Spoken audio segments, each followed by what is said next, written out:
Episode 3 of Injuries Overcome. Today I'm joined, and I'm quite privileged actually, to be joined by ex-Premier League footballer Matty Jarvis. How are you? Yes, I'm very well, thank you. Yes, and yeah, thanks for having me on. Obviously, No. you told me about what's happened to you with injuries and everything, and obviously, unfortunately, I had my injury problems as well towards the end of my career, so I can completely relate to everything that you've been or going through. So yeah, I thought it'd be a really good opportunity to come on and and give you my experiences. Yeah, I feel like it's important to bridge that sort of gap in between professionals and non-professionals in terms of injury wise. So it's great that I have the chance to sort of talk to you. I first of all just want to sort of talk about your sort of career, sort of away from injuries. How would you reflect on it? Obviously, you've got highlights such as winners in the Championship with Wolves, and you've had an established 7 years in the Premier League as well, and obviously that exclusive England call-up. So, how would you reflect on that? Um, well, it's a dream come true, honestly. As a kid, everyone wants to be a professional football player, and I lived that dream. I played for my country, which for me is the pinnacle. As you say, playing in the Premier League, and then winning the Championship. I played throughout the leagues as well. Been relegated a few times and been promoted, and it's just an incredible journey. It really is. Very fortunate, but lots of sacrifice and a lot of hard work. But it's the best in brackets job in the world. It's living the dream, honestly. Yeah, I suppose you're quite unique in that sense that you've got experience at places like Gillingham and Woking and stuff where you've gone from sort of the Premier League down to the National League. I suppose there's a lot of difference in everything really, especially sort of like facility wise and stuff when you do get injured and that. Yeah, absolutely. Yeah. So started at Gillingham, where I actually were in the Championship at the time, but then got relegated to League One, and then I went League One, Championship, Premier League, Championship, League One, and then went conference, National League with Woking. So yeah, obviously the facilities are totally different. Even just like away trips, the traveling, the nutrition, the health, even just getting scans and stuff like that. That's the insurances on that side of things is very different. But it's for the love of the game, and it's for the love of playing the sport that everyone dreams of doing. And I was very fortunate to have 18 years playing professionally, and my body feels it. Yeah, I suppose you sort of again, as we said before, you don't really think about those sort of things when you're playing. It's sort of the aftermath where you sit there and go, "Oh, maybe that was one challenge too far," or something like that. Yeah, but the thing is, if you've played in sport, you understand that it's a dog eat dog world, and if you miss one game, someone else is going to take your position, and you might find it really hard to get back in the team. So if you have like a little knock on your ankle, or you've got a little tight muscle or this, you don't want to not play because you might not get back in, and so you put your body through. I've had so many injections, little cortisone injections, just to get through something, and get through to that game, and get through to the next international break, and get through to that. And you're like a pin cushion, but you do it because you want to play, and you want to play, and you want to continue to play, and you don't want anyone else to take your place. So that's the mental side of things, and you're just like, I have to do it because I need to play Sort of football. like, so you're on the pitch, you get injured. What's the process from Okay. that until then you begin the Okay. rehabilitation and stuff? Yeah, absolutely. Well, obviously, it all depends on the injury. If you've got a long-term injury or a short-term injury, if you've got a long-term, then the first port of call is depending on the swelling. If it's an ankle and knee, you've got to reduce the swelling to be able to get a scan.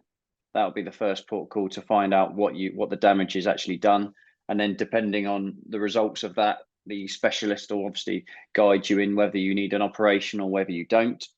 And then basically, it's all about reducing the swelling, getting the injury to heal, and maintaining your fitness, maintaining your strength in all areas. So, you know, for me, when I'd done my knee or done my ankle, you know, I was on the ski erg. I don't know if you know the ski erg, because you have to pull everything down, but you wear the mask, so it's like altitude training, and you have to keep your fitness levels up to do anything you possibly can to keep your fitness as high as possible. Then you're doing strength sessions, that is legs and upper body, because you've got to keep the muscles around your injury strong. So you'll be getting specific gym sessions that you need to do. You'll be getting a lot of hands-on treatment by the physios or the masseurs to keep the area, if you're trying to reduce the swelling, to try and flush it out, or if you've got tightness in a muscle, you've got to try and loosen the area around it. So you'll be getting a lot of that done day to day. If you're full time in that club as well, you get all the right nutrition. You'd have to be in before all of the players. You'd leave after all of the players have been and gone. And it's sort of that repetitive, monogamous repetition of in, ice, compression, fitness, hands-on, strength, same again. And eventually you get to a point where you can go outside, and then you start doing the functional running, moving, and you just build that up slowly into twisting and turning, into sprinting, into everything you possibly need to go back into training. And that is so much harder, honestly, depending on where you are. It's so much harder, that side of things, to actually going into training, because you need to be ready for anything. Because a lot of the time in the build up to getting back into training with the sports science people, there is a bit more like calculated. You know when you're going to turn left, or you know when you're going to have to do a shot. Whereas when you then go back into training, everything's off the cuff. You've got react to everything. So that's the side of things you need to be ready. And then you would slowly get back into training. And then realistically, depending on, again, what level, sometimes when you're a bit lower level, you sort of get thrown straight into it. Whereas a bit higher, you need a good week of training to at least get yourself set up, depending on how long you've been out for. And obviously, if it's a shorter injury, you need less time training, and you may not need to have like a reserve or a 21s game to get yourself back to fitness. But if a longer term injury, you'd need 1, 2, maybe 3, depending on how long you've been out. And that's the side of things that everyone looks at on the GPS systems, of how far you've run, how much contact, high intensity, everything like that gets broken down, especially in the higher levels. And when you're in the lower leagues, you might not be able to get your scan. You might have to wait 3 or 4 weeks to see if it's recovered, if it's still sore, and then at that point you might be able to potentially try and get a scan. But obviously scans cost a lot of money, so the clubs at that level, you don't necessarily always go straight for a scan. You want to see if it can be healed, and you might not be in every day, so the hands-on treatment might be not as frequent. So unfortunately, sometimes them sort of injuries might take a little bit longer to heal, because you're not getting the full 2 or 3 times a day of doing something that you might not be able to do in the lower leagues that you would in the higher leagues. Unfortunately, there is setbacks. There's sessions that don't go as well, and you have to sort of drop back a couple of backward steps to then build yourself up again. But it's all about the physical side of things. The mental side of things is you and your peers, really. When, for instance, in my experience, when I've been injured for long term, in a weird way, I've been fortunate that I've actually had other players that are in a similar position, not in the same injuries, but a similar long-term injury. So that side of things makes you, some days you're not really feeling it. You've had a bad day the day before, your knee or ankles had a bit of a setback, and you're in a slump, really. And then one of the other lads, you've got to do a bike session, on the altitude chain, and you're like, I don't really want to do it. And they're like, come on, let's do it. You just get yourself going, and it just pulls you through, and it's something you need. Whereas the other day, someone else might struggle, and you'll be feeling all right, so you pull them through. So that's a unique positive that you get with being in a squad, and you've got a few people that are injured in a similar sort of time frame. So would you say then, my next question was going to be sort of, where do you find the motivation on days, as you say, where you may wake up and mentally you're struggling, or physically the day before, as you say, it just didn't go how you wanted it? And obviously when you're injured, you don't want to be injured for longer than you need to be. But obviously, those setbacks make it feel even worse because you're like you're getting closer, but you're being pulled back. How do you find that motivation? Is it those players that you're injured with, or is it family? What? How do you sort of get through it? Honestly, it's probably a bit of everything. If someone told me that from when I first got injured, when I was at Norwich, to when I was actually going to be able to play again, if they had told me them dates, I think I would have been able to have done it.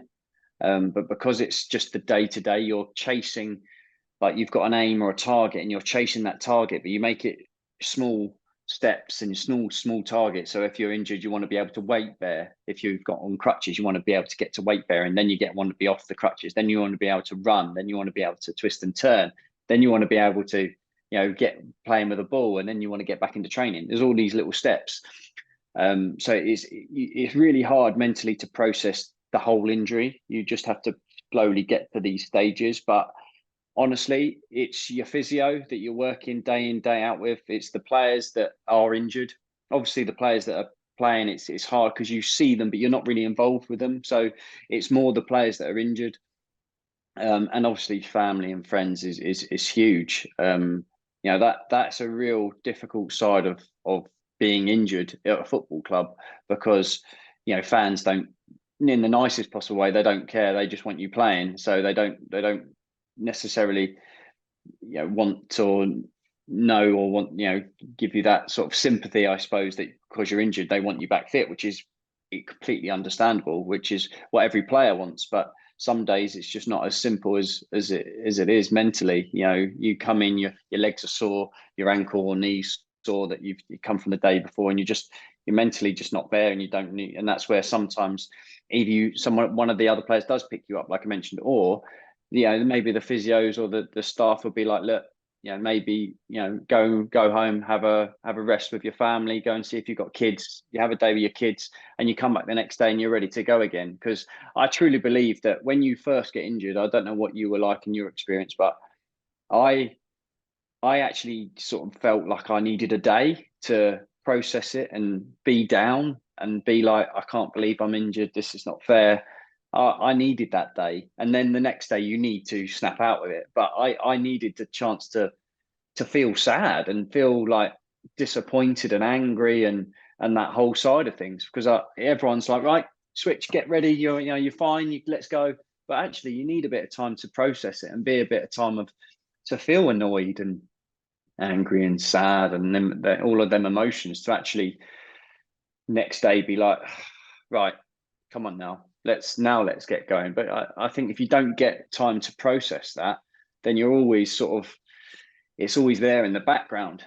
So in my experience, I needed that day to be a bit annoyed, but I was fully mentally ready to get back to it the next day. And that's I don't know, I've always sort of been like that, even all the way through from a kid, but it never gets easier, especially with the injuries. And as you say, I come back from big injuries, and then you pick up little ones along the way. I was getting back into full training, and then I pick up a groin injury, and then I pick up a little tweak here, and it's 7 to 10 days, and then it's 7 to 10 days again. And everyone's like, oh, it's nothing, it's fine. Well, it is, because I've been out for so long, and then I come back and I just pick up another one, and it's just prolonging everything. And that's a difficult place to be. But you then just got to put it back down to, right, it's 7 to 10 days, let's start again.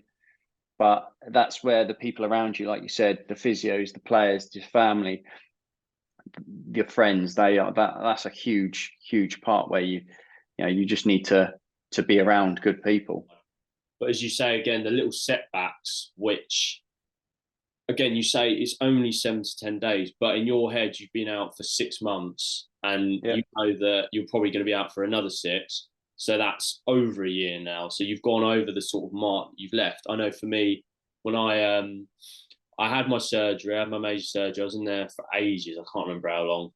And till I think it was October, I started to feel quite a big pain in the left-hand side of my knee, which basically I had a rod and screws put into my leg to reconstruct both my bones in my leg. I kept feeling this pain. I kept saying to the physios and everything like that, I was like, I've got a really bad pain, like to the point that it's stopping me from doing anything. Can you please take a look at it? And weeks went by and I kept trying different things. And they were like, no, we just don't know. And it ended up being that the screw that it was in my knee to hold the rod in place, one of them was because your knee's like a triangle, that sort of bone. And basically it was coming too far out, further up the bone, Yeah, which meant it was running on all my important parts of the left hand side. I can never remember the names, but it meant I had to have another yeah, surgery. lateral. Yeah, Yeah, and it yeah, meant I had to have another surgery. And although they said instantly I can walk again on that, it hurt, and yes, it felt odd because there was a hole in my leg. But those couple of weeks where I couldn't do the physio that I wanted to do, I hated it. That was probably as hard as getting initially injured because I knew that I set myself a target that then got pushed back. So I can sort of relate to you on that. absolutely. Yeah, yeah, definitely. That's the it's horrible when you know as well. I think I had a similar sort of issue with to you, not as severe, but I had my medial. I'd done my medial ligament, and I was out for about 11 weeks, and I didn't have surgery, and I was kicking medicine balls against the wall. I was doing this, and everyone was like, I was like, it's really sore, and they were like, no, it's just medials take ages. If you keep doing it, so you sort of get numb to it, I suppose. So I was doing this. I played the whole rest of the season, about 6 months, and I had so many injections. I had PRP injections. I had steroid injections. I had all sorts in my knee. And I got back to pre-season, and this was all through the summer. I had these injections, and I was like, I'm telling you, there's something not right on with my knee. And all these scans that I'd had, they all like, yeah, no, it's fine. It's just some inflammation, and all that. And I was like, I can't. It can't be. Anyway, I in pre-season, I just said, look, I can't go on. I literally couldn't kick the ball with my right foot. It was killing me. And anyway, I went under the knife. And then when I woke up, they were like, oh, yeah, your medial wasn't attached properly. I was like, I knew it. I knew it, and you just like, but then that put me back I was out for another 10 to 12 weeks. And I was like, I knew it. You just know your body. What people don't realize is when you've got a big operation like that, and when you then can't wait there, your muscles just disappear. I don't know what yours was like. My quad was like a little granny's leg, like you could pull the skin and flap it around. There was nothing there. And that takes ages to build back up again. And then, for instance, for you and for me, when you then have to go back and have another operation, that disappears so quickly. And then it takes ages to build it back up again. So although you're just going under the knife quickly and you'll be back out and you can walk on that, it makes a huge difference. Like I couldn't walk after mine out non-weight there and blah, blah, blah. But you lose so much muscle so quickly, and then it takes so long to build it all back up. So that side of things is really, really hard to process in your mind. But to get your head round, right, I've had this op, but now I've got to work for the next 6 weeks to build everything back to where I was before. And that's before you even get back into doing your running and getting out on the grass. I know you've briefly touched upon your time at Norwich and stuff. I was wondering if you could go in a bit of detail in terms of what happened, because obviously it caused you to miss the entire 2016-17 season, I believe. So if you wanted to tell us a bit about that and sort of what happened there. Yeah, well, it started so well at Norwich. I scored in my debut. I scored in my second game. I played about 10 games. We were flying, and then I decided to tackle, which I don't normally do. And I tackled Yaya Toure, and it was a block tackle, and he broke me. So I'd done my medial, and I had all the scans, and it said deep fiber MCL. I was like, fine. They said it'd be about 10 weeks. So I was like, get my head around it. I just signed. I was playing really well. I was gutted. Did all of the rehab as everyone said and did, and I got myself back on the training pitch after 10 weeks and played the rest of that season. But I never felt right. My knee was still really sore, as I mentioned previously, and I sort of was having injections all the way through that season to sort of get through. I'd had PRP injections all through the summer after that season had finished, and come back to pre-season. I couldn't. My knee was still really, really sore. I had the operation. My medial wasn't attached properly, so I had it all pinned, and then got myself back fit. So that took about another 10 weeks. My first training session back with the first team, I've cut inside and shot. And as I've shot, one of the players has slid in and block tackled it. And it snapped my ankle back. And right at the back, it's like called footballer's ankle when you flex your ankle and you strike the ball. Right at the back, it pinched. It basically did that with the bones together. And I was like, oh, that was sore. But because it was my first session back, I've been out for ages. I was like, no, let's carry on. I put my foot in the ice straight after. I had all this treatment. I trained the next day. It was so sore, but I didn't want to sort of be that guy that's just come back and then he's out again. So I sort of carried on till the next international break, had injections because on the scan it just showed inflammation, had a jab in it to calm that down. Rested for a couple of days, back into training, and it just never really got any better. And as I mentioned before, it took a while because manager got the sack. There was another manager that come in. It was a bit of a weird position at the club as well. And then I managed to sort of get through. And then again, I had to pull my hand up and say, look, I can't carry on. I couldn't walk. I literally couldn't walk. And all the scans were saying that it was fine. Had the operation, and basically, I was just bone on bone. So what I had to do was to take the cartilage out and then do what's called a microfracture, where they drill holes in the bone and let that bleed, and then that sets, and that's your cartilage. It's just like a layer of dried blood, which is called like fibrous tissue, which, does it work? Yes, to a degree. But that took me, I did about 6 months or so, and I wasn't getting any better at all. I tried absolutely everything, and I went to see all the specialists who did my operation, who's the best in the business, did all of these different things, different seminars and all sorts, and had all the scans to prove that this fibrous tissue was the best it will probably ever be. And then they basically said that I should retire. And I was with one of the physios there at Norwich, and we went down to London, did all this, and then went for something to eat afterwards. And I was just like, the zombie. And he was like, look, just go home and see your wife. And I had my son then. He was only like 6 months old or something. And they were like, just go and have a couple of days with them and we'll sort of speak about it.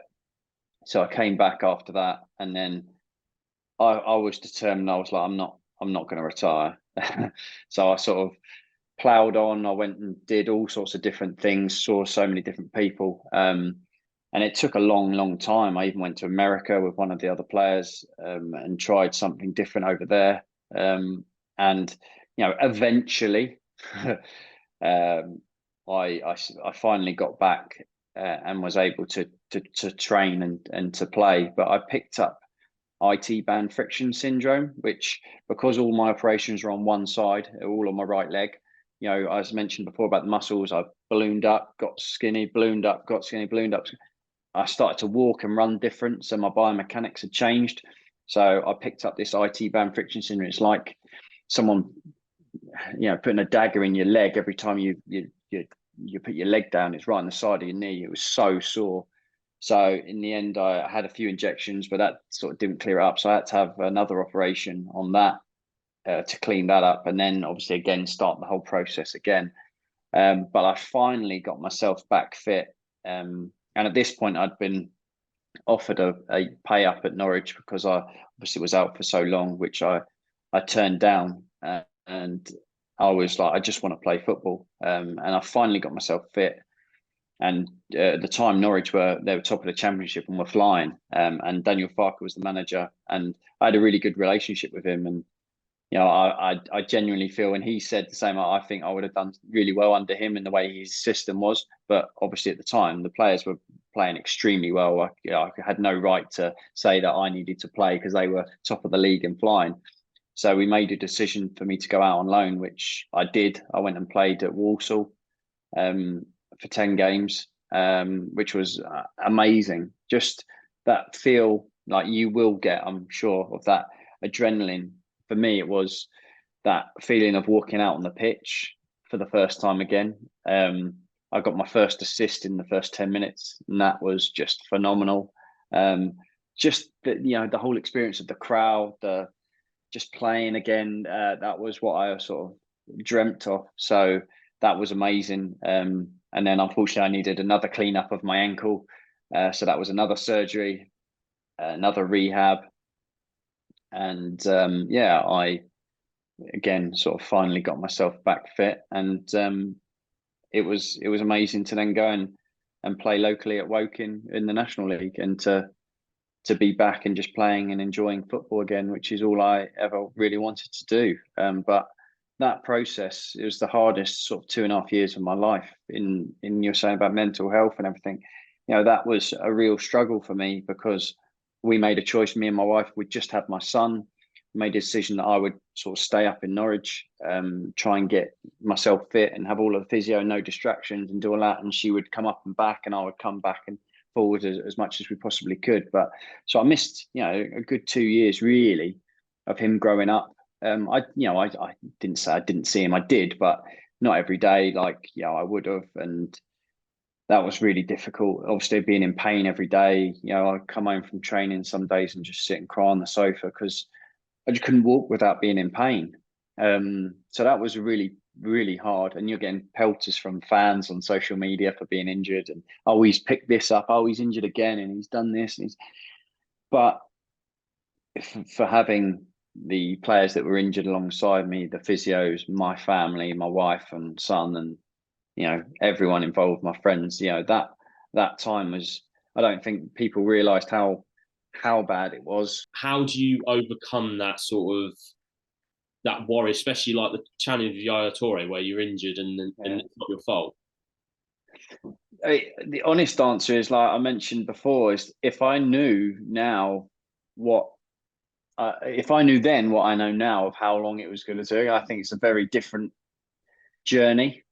I think because I'm chasing the next game, and then the long-term injuries, you're focused, like I said, on the small wins, small gains, building up. But then you get to a point that you're outside and you're getting back to fitness, and you're like, I need to be in 2 weeks' time, we've got a game, then I need to be fit for that. And then you pick something up and you miss that game, and then that's 2-3 games you've missed that you didn't think you were going to miss, and then you're chasing the next one. So you never really give yourself a realistic, I suppose, goal, because you're always chasing something. So if you slow it down and you don't have that end date, you can slowly build up to get to where you need to be. And then suddenly you're like, okay, I'm here and I'm ready. And then we can focus on the game. Whereas you get close and you're chasing that because you've been out for so long, you're chasing that game and you go there and you chase and you miss that bit.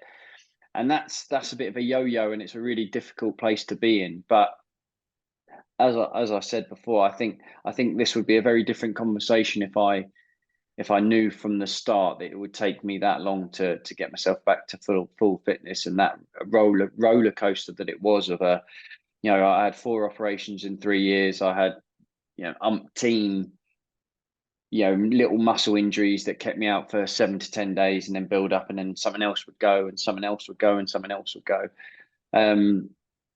And you say, how did I get through? I grinded out every day, and it's a horrible experience to be. If you're at football clubs, a lot of the gyms are looking out onto the training pitch, so you're forever in the gym looking out on everyone else doing what you want to be doing. So there's a sort of instant put down, but also a sort of a spur yourself on to, I need to be out there and play out there rather than be sat in here.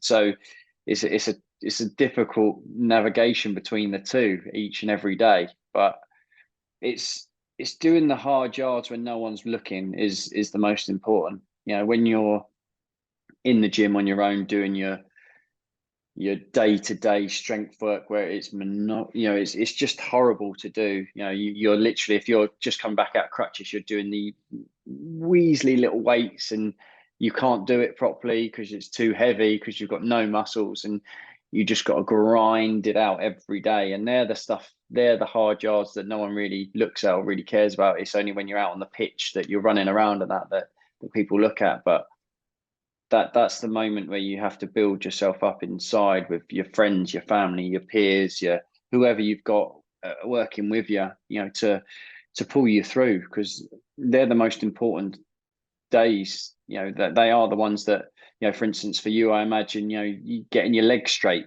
for instance, or getting it, you being able to bend it fully. They're the really rubbish things that no one even thinks about, but you've got to do it, otherwise you don't get full mobilization in your leg. These sort of things that are massively important, but in the first few weeks you're like, I don't want to do that, because one, it probably hurts, and two, like, it's just moving my leg. And why am I, I want to be lifting weights, I want to be doing that, but you can't do it, and you've got to build yourself up slowly, and it's not a particularly nice journey. And the difference from that, from a professional doing it to not a professional, is one, you get the facilities, you get the equipment, you get the hands-on treatment all the time. On the other side of it, you get the abuse, the online, the social media, and that side of things, because it's your job and you should be playing football, which is totally understandable, and it's what we want to do. But if you're not a professional, then you're then negotiating how am I going to get to work? How am I going to, go to the shop? How am I going to drive? How am I going to do these sort of things? Which is all stuff that we would have to do, but it's not the most important things. We have to be in at training, whereas the other, the real world is very different. And that's the negotiation of, can I drive?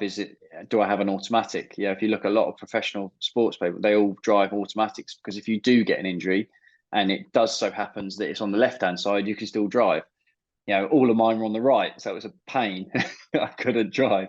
But these are the sort of things that you don't even think about when you're when you get injured.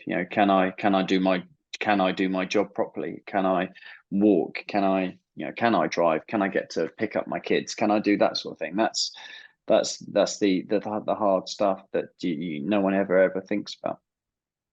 Yeah, I suppose then it was probably, considering the amount of time you had out, the mental health struggles that you had throughout the career, whether that's for injuries or other things. I suppose, would you say it's helped you in your career after football, the fact that you didn't retire because you were injured and you couldn't get back? It was you sort of, I know I've read you spoke about it before, how you retired on your own terms. You didn't say, well, no, I've injured my knee, so that's why I'm done. It was down to your own decision. Absolutely, a great research. Absolutely, I was able, and I'm comfortable being able to say that I couldn't have done any more in my career. I've played at the highest level. I've worked. There's not one part of me that go, oh, if I just worked harder, or if I just did that, I've got no regrets, because that period of time had definitely changed me as a person. My wife, she was instrumental in a lot of that, because she saw me, I suppose, struggling on a day-to-day basis, and she made me talk, she made me open up, she made me do all of the things that everyone talks about when they say you need to go and see someone, you need to talk about your issues or your problems or everything. That was my therapy, I suppose. And although it was the worst and most hardest part of my life, let alone career, it made me who I am today, and I'm a lot stronger and I'm a lot better off, mentally, not physically, but mentally, to be able to come out the other end of going from that transition of playing. I think this is another part of the sports world that people don't realize how much it affects people. I've gone from playing professionally for 18 years, getting told what to do, where to be, what to bring every single day, and then you go from that to absolutely nothing, where you've got no structure in what you do every day. Is a huge change, which people struggle. I also think of even the dynamics of, I was living away a lot of the time to then being back in the family home full time. That's a big transition, to then having kids now. I sort of was back playing locally, so I was at home all the time.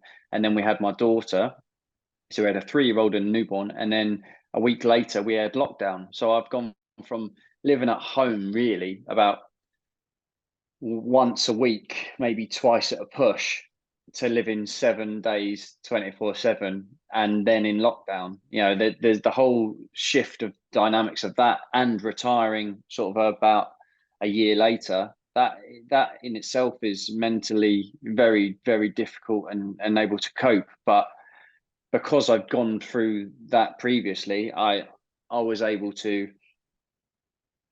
use my experience, I suppose, and toughness and mental strength to sort of get through it, and get something else that I was ready to go into, and to sort of throw myself in, because you need something, and it is a very difficult transition, but mentally, 10, 15 years ago, well, 5 years ago, really, no one really would have spoken about any of this. Coming out and saying how hard it is when you're injured. Oh, poor you. That sort of thing. You wouldn't have got any sort of. We wouldn't be doing this. So it's a real good idea and a really positive change that you can do, because hopefully people that have gone through what you're going through, or been through what I went through, or going through, or will go through it, they can actually see that there is a positive end to it, and you will go through bad times, you will struggle in certain parts, and it is a process. But if you come out and you can talk about it, and you can help, you can get, how did you get through this? What did you do when you done your knee? What strength exercises, or what did you do that helped you? There's so many different areas that you can help in. And mine are quite unique injuries. With the microfracture on the ankle, that's not a everyday one, and medials are, but for instance, yours might not be. No injuries are going to be identical, so everyone's got a unique injury that's you can compare parts of it, but it's just how you process it, and how you mentally deal with it, and how you can. I'm quite good. I need a plan, and then I can follow the plan. I like structure, and that's a massive part of how I went from my day-to-day struggles of injury. Through your whole career, and sort of everything you've been through, and your career after football, and so on, what 3 sort of pieces of advice would you give to someone like me, or a footballer, or whatever, who has gone through similar to what we've been through? What's your advice to get them through and out the other side, would you say? Believe in yourself.